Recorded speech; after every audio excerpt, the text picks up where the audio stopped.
Here we are again then. Page 8, Science and Sociology. Or Sociology and Science, which of course is the best way around. We're at the realist approach.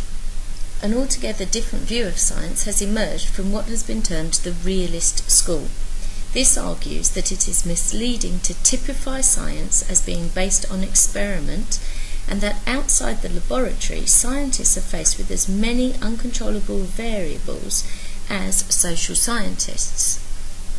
What we have to remember is that we talk about science and we think that it is very controlled, that it is much easier to test on inanimate objects. But the realist school is saying, well, hold on, there are thousands of different forms of rocks if you're going to test on those. So natural science has just as many problems as social scientists.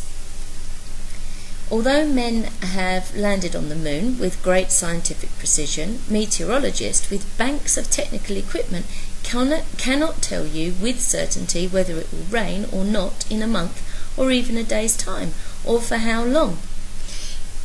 There's a famous case in the UK around about 1987, I would guess, about 1987-88, we can look it up to be sure, where Michael Fish on the weather forecast said that he'd had a letter in from a viewer who'd said she'd heard that there was going to be a tornado, no, maybe not a tornado, anyway, a really bad thunderstorm, yeah, I think it was a tornado, and he said, you don't need to worry, Mrs. whatever your name is, nothing's going to happen, you can sleep safely in your bed. And that night there was this awful weather condition that ripped roofs off of people's houses, people died in floods and whatever else because they were caught out in it. So here we have a scientist, a meteorologist, who claims he can do all of these things and find out these things scientifically, and yet they still make huge mistakes. Okay, so this is where the realist school is coming from. Don't think that all natural scientists can find all the answers and can find the right experiments to be able to find those. So therefore social science, sociology, has as much chance of getting accurate answers as does natural science. So nor is it the case that scientists work solely on the basis of observation.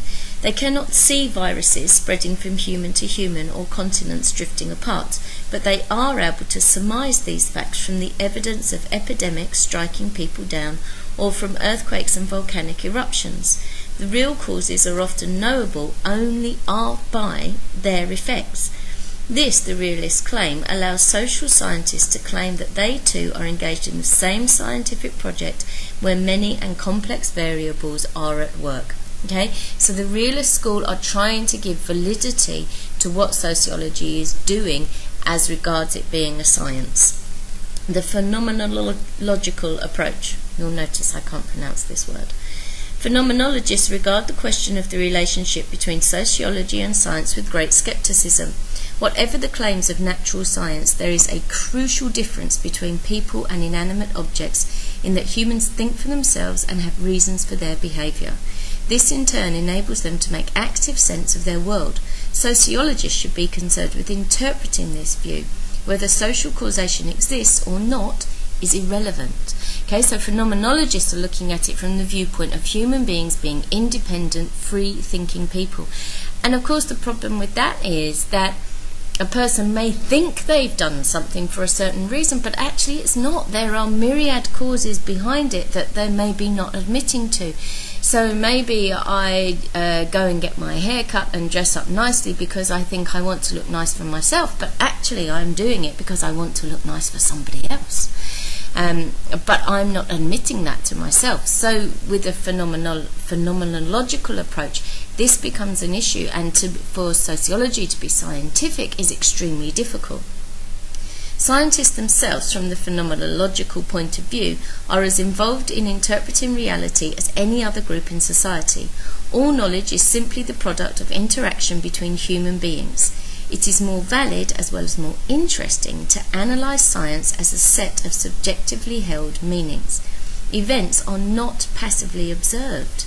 to understand anything, whether tribal life in the South Pacific or the messages across VDUs sent by radio telescopes, a theoretical framework has to be imposed on what is observed. Forming this framework is a creative process derived from ideas of what is thought to be already there.